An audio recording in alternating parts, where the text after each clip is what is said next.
اعوذ باللہ من الشیطان الرجیم، بسم اللہ الرحمن الرحیم۔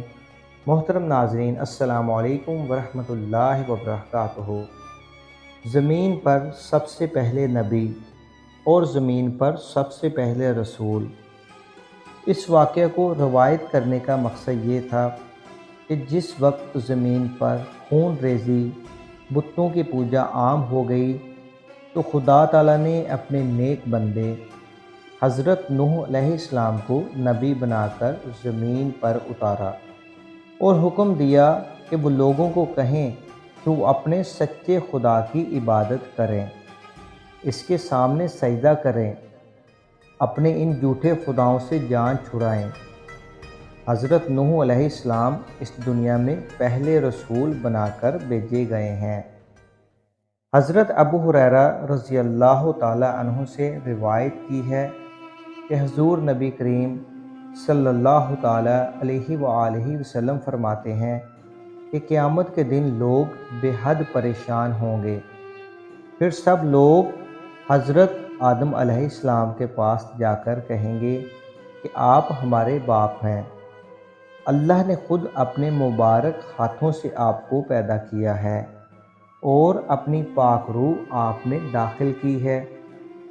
فرشتوں کو حکم دیا کہ وہ آپ کو سجدہ کریں، جنت میں آپ کو رہنے کا مقام بخشا۔ خدا کے فیصلے کے وقت ہماری جو حالت ہو رہی ہے وہ تو آپ دیکھ ہی رہے ہیں، ہمارے حال پر رحم کریں، خدا سے ہماری بخشش کے لیے عرض کریں۔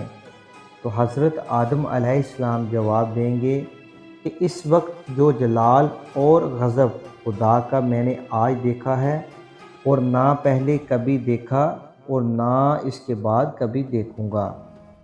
جس درخت کا پھل کھانے سے مجھے منع کیا گیا تھا، اس پھل کو کھانے کی وجہ سے میں خود اپنے رب کے سامنے شرمندہ ہوں۔ الایمان، تم یہاں سے جاؤ، کسی اور کی مدد مانگو، تم لوگ حضرت نوح علیہ السلام کے پاس جاؤ۔ پھر لوگ بھاگتے ہوئے حضرت نوح علیہ السلام کے پاس جائیں گے۔ پھر حضرت نوح علیہ السلام سے عرض کریں گے، آپ اس زمین پر پہلے رسول ہیں، اللہ نے آپ کو شکر گزار بندہ ہونے کے اعزاز سے نوازا ہے۔ پھر لوگ حضرت نوح علیہ السلام سے سفارش کی درخواست کریں گے، لیکن آپ کہیں گے، میرا خدا جس غضب اور جلال میں آج ہے، نہ اس جلال میں پہلے کبھی تھا نہ کبھی دوبارہ ہوگا۔ جس وقت خدا تعالیٰ نے حضرت نوح علیہ السلام کو نبی ہونے کے اعزاز سے نوازا، اس وقت ہر طرف لوگ بتوں کی پوجا کرتے تھے اور بت پرستی مذہب کی شکل میں عام ہو چکی تھی۔ حضرت نوح علیہ السلام نے قوم کو اللہ کی عبادت کرنے اور صرف اسی کو سجدہ کرنے کا حکم دیا اور فرمایا کہ اس کے ساتھ کسی اور کو شریک نہ کرو، ان کو سجدہ کرنا چھوڑ دو اور صرف اسی کی عبادت کرو، اس کے علاوہ اور کوئی معبود نہیں۔ سب نبی حضرت نوح علیہ السلام کی اولاد ہیں، جس طرح خدا تعالیٰ نے فرمایا، اور یہ کہ اس میں سے اولاد پیچھے رکھی۔ حضرت نوح علیہ السلام کے بارے میں ارشاد فرمایا گیا کہ نبوت کی کتاب ان کی اولاد کو عطا کی۔ ہر نبی حضرت نوح علیہ السلام کی اولاد میں سے ہیں۔ اللہ تعالیٰ نے حضرت ابراہیم علیہ السلام کے بارے میں ارشاد فرمایا، بے شک ہم نے شیطان کے بہکاوے سے بچانے کے لیے ہر امت کو نبی دیا۔ حضرت نوح علیہ السلام نے اپنی قوم سے کہا کہ اللہ کی بندگی کرو اور اس سے ڈرو اور میرا حکم مانو، وہ تمہارے کچھ گناہ بخش دے گا اور ایک مقرر میعاد تک تمہیں مہلت دے گا۔ بے شک اللہ کا وعدہ جب آتا ہے ہٹایا نہیں جاتا، کاش کسی طرح تم سمجھ جاتے۔ عرض کی، اے میرے رب، میں نے اپنی قوم کو رات دن بلایا تو میرے بلانے سے انہیں بھاگنا ہی پڑا، اور میں نے جتنی بار انہیں بلایا کہ تو ان کو بخش دے، انہوں نے اپنے کانوں میں انگلیاں دے لی۔ اور اپنے کپڑے اوڑھ لیے۔ پھر میں نے انہیں علانیہ بلایا، پھر میں نے ان سے باعلان بھی کہا اور آہستہ و خفیہ بھی کہا۔ تو میں نے کہا اپنے رب سے معافی مانگو، وہ بڑا معاف کرنے والا ہے، اور مال اور بیٹیوں سے تمہاری مدد کرے گا، اور تمہارے لیے باغ بنا دے گا، اور تمہارے لیے نہریں بنائے گا۔ تمہیں کیا ہوا؟ اللہ سے عزت حاصل کرنے کی امید نہیں کرتے؟ اللہ کے اس نے تمہیں طرح طرح بنایا۔ محترم ناظرین، اس بارے میں قرآن پاک میں ارشاد فرمایا گیا ہے کہ حضرت نوح علیہ السلام نے دن رات اپنی قوم کو سیدھے راستے پر چلنے اور ایک خدا کی عبادت کرنے کی تعلیم دی۔ حضرت نوح علیہ السلام نے کوئی غلط راستہ اختیار نہیں کیا، لیکن جائز طریقے سے ہر طرح کی کوشش کی۔ سرعام اور چھپ چھپ کر خدا کی تبلیغ کرتے رہے۔ ان کو خدا کی رضا کے بارے میں خوشخبری بھی دی۔ برسوں کے پیغامات کے باوجود ان کی قوم نے سیدھے راستے کو قبول نہیں کیا۔ اس کے برعکس ان کی قوم الٹے راستے پر چلنے کے لیے اور پرعزم ہو گئی، اور بتوں کی پوجا، تشدد، دشمنی میں پہلے سے زیادہ تیزی آ گئی۔ اس کے علاوہ حضرت نوح علیہ السلام اور ان کے ساتھیوں کو دھمکیاں دینے لگے کہ وہ ان کو وطن سے نکال دیں گے یا پھر سنسار کر دیں گے۔ ان کو طعنے دینے لگے، ان کے پاک کردار پر الزام لگے، ان کے ساتھ بہت برا سلوک کیا گیا۔ خدا تعالیٰ نے ارشاد فرمایا، ترجمہ آیت: ان کی قوم کے سردار جو کافروں کے ساتھی تھے، انہوں سے کہا کہ جانتے ہیں کہ تم غلط راستے پر چل چکے ہو۔ میں کسی غلط راستے پر نہیں چلا، میں تو اپنے خدا کی طرف سے بھیجا گیا رسول ہوں، لیکن تم لوگ یہ سوچتے ہو کہ میں گمراہ ہو گیا ہوں۔ بالکل بھی ایسا نہیں ہے، میں تو اپنے رب کی طرف سے ان کا رسول بن کر آیا ہوں، اور میں بالکل سیدھے راستے پر ہوں۔ میں تم لوگوں کا اچھا چاہتا ہوں، اسی لیے اپنے رب کا پیغام تم لوگوں کو بتا رہا ہوں۔ مجھے خدا تعالیٰ نے وہ سب بتایا ہے جو تم نہیں جانتے۔ یہ خدا تعالیٰ نے نبیوں کو شان دی ہے، وہ اچھی اور صاف بات کرتے ہیں، اور ان کی بات میں سب کا بھلا ہوتا ہے، اور خدا تعالیٰ نے اپنے نبیوں کو اعلیٰ درجے کی شان سے نوازا ہے۔ پھر حضرت نوح علیہ السلام کی قوم کے سرداروں نے ان کے بارے میں بہت غلط باتیں کی کہ ہم لوگ تمہیں بھی ویسا ہی دیکھ رہے ہیں جیسے ہم ہیں، ہم نے کبھی نہیں دیکھا اور نہ سنا ہے کہ آپ کی بتائی ہوئی راہ پر کوئی چلا ہو، لیکن یہاں کے رہنے والوں نے تمہیں کبھی کبھی دیکھا ہے۔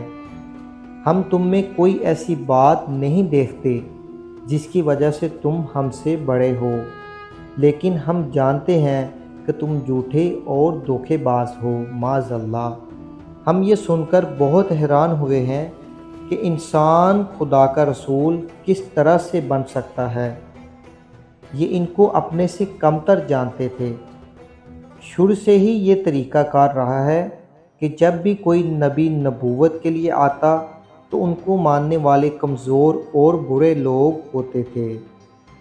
حضرت نوح علیہ السلام کے سردار ان پر یہی الزام لگاتے تھے کہ جتنے بھی کمزور اور محبت سے پیش آنے والے لوگ ہیں، بس وہی تمہاری پیروی کرتے ہیں۔ حضرت نوح علیہ السلام کی قوم کے سرداروں نے بھی یہی کہا کہ جن لوگوں نے بھی حضرت نوح علیہ السلام کی پیروی کی ہے، وہ سب لوگ برے اور کمزور ہیں۔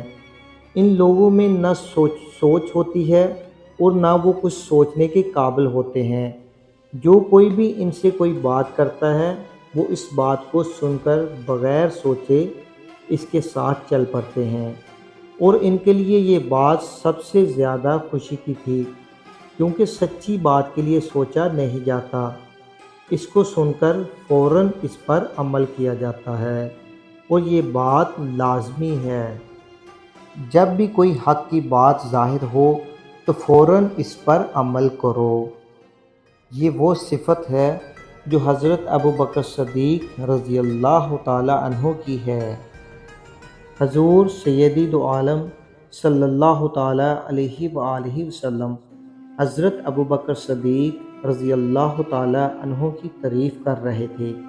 وہ تعریف کچھ ان الفاظ میں کی کہ جس وقت ان کو اسلام قبول کرنے کے لیے پیغام دیا تو انہوں نے فوراً اس کو قبول کر لیا، جبکہ دوسروں کو اسلام کے قبول کرنے کے لیے پیغام دیا تو انہوں نے سوچنا شروع کر دیا، جبکہ حضرت ابو بکر صدیق رضی اللہ تعالی عنہ نے سوچنے کی ضرورت نہیں سمجھی۔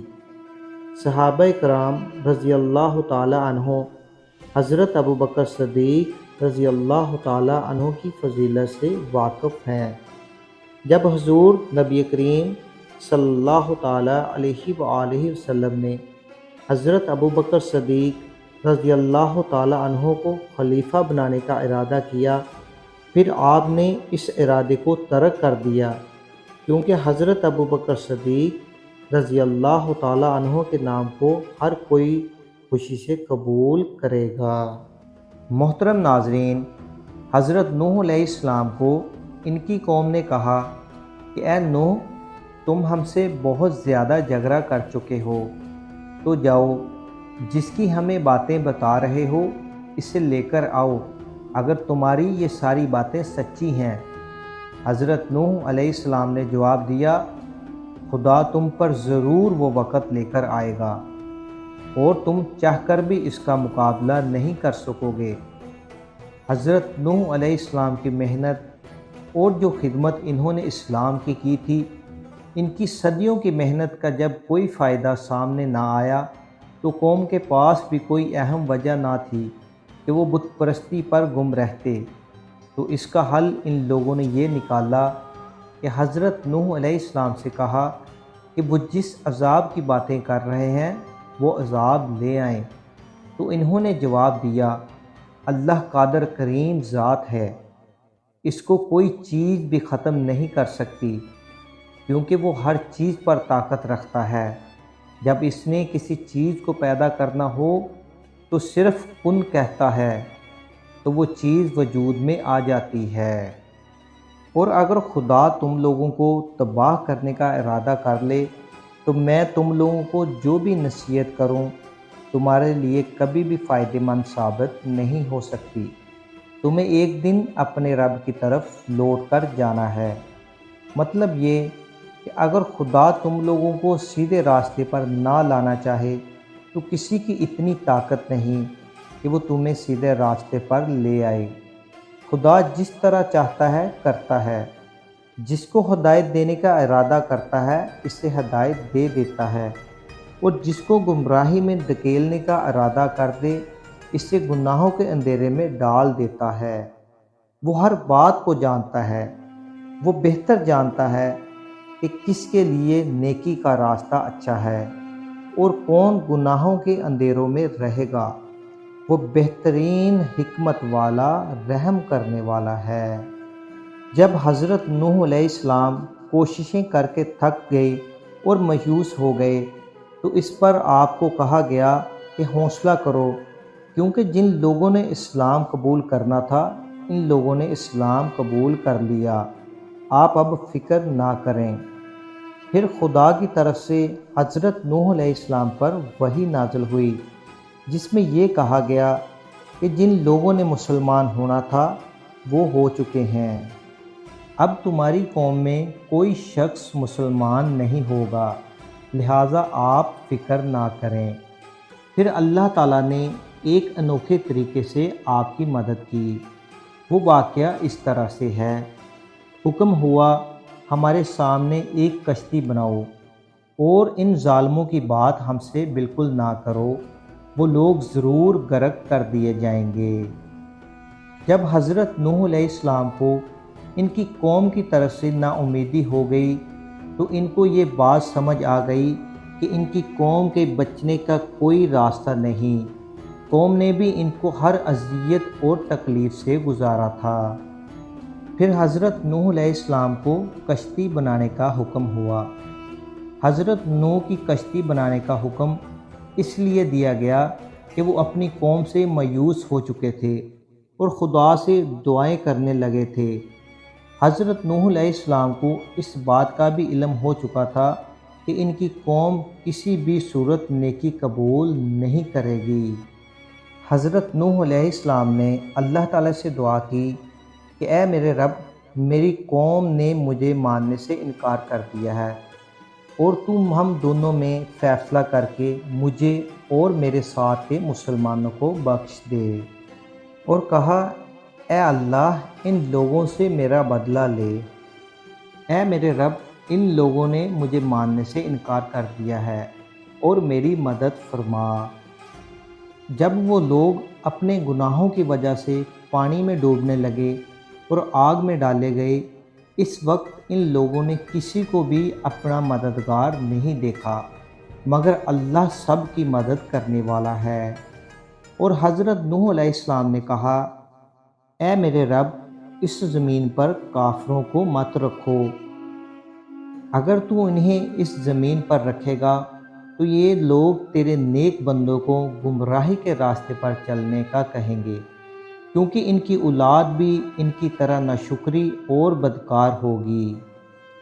پھر حضرت نوح علیہ السلام نے ان کے لیے بد دعا کی، اور پھر ان کے گناہ بھی ان کے لیے عذاب کا سبب بنے۔ پھر خدا تعالیٰ نے حکم دیا کہ ایک کشتی تیار کر لو، اور وہ کشتی ایسی بے مثال ہونی چاہیے جو نہ پہلے کسی نے دیکھی ہو اور نہ یہ اس کے بعد دیکھے۔ اللہ تعالیٰ نے فرمایا، اے نوح، میرا عذاب صرف مجرموں پر آئے گا، لیکن بعد میں ایسا نہ ہو کہ تم عذاب دیکھ کر ان کے لیے رحم مانگو، اور ظالموں کے بارے میں مجھ سے بات نہ کرنا، وہ ضرور دبائے جائیں گے۔ اور حضرت نوح علیہ السلام نے کشتی بنائی، اور جب اس کی قوم کے سردار یہاں سے گزرتے تو وہ ان پر ہنستے۔ حضرت نوح علیہ السلام نے کہا، اگر تم ہم پر ہنستے ہو تو ایک وقت ہم تم پر ہنسیں گے، پھر تم لوگ جانو گے کہ عذاب کا مزہ کیسا ہوتا ہے۔ جب کافر حضرت نوح علیہ السلام کو کشتی بناتے ہوئے دیکھتے تو وہ مذاق اڑاتے تھے، کیونکہ ان کے وہم و گمان میں بھی نہیں تھا کہ خدا کا عذاب ان پر نازل ہونے والا ہے۔ وہ اس بات پر ہنستے تھے کہ حضرت نوح علیہ السلام خشکی پر کیسے کشتی چلائیں گے۔ پھر حضرت نوح علیہ السلام نے کہا، میں حیران ہوں، خدا کا عذاب تمہارے سر پر کھڑا ہے اور تم لوگ ابھی بھی کفر کے راستے پر ڈٹے ہوئے ہو۔ کفر اور شرک ان کی فطرت بن چکا تھا، اور وہ آخرت میں بھی اس قسم کا مظاہرہ کریں گے۔ ہم دعا گو ہیں کہ اللہ تعالی ہمارا سنانا اور آپ کا سننا اپنی بارگاہ میں قبول و منظور فرمائے۔ آمین ثم آمین یا رب العالمین۔ محترم ناظرین، اگر آپ کو ہماری ویڈیو اچھی لگے تو لائک اینڈ سبسکرائب ضرور کیجیے گا۔ انشاءاللہ ایک نئی ویڈیو کے ساتھ آپ کی خدمت میں دوبارہ حاضر ہوں گے۔ تب تک کے لیے اجازت دیجیے۔ اللہ حافظ۔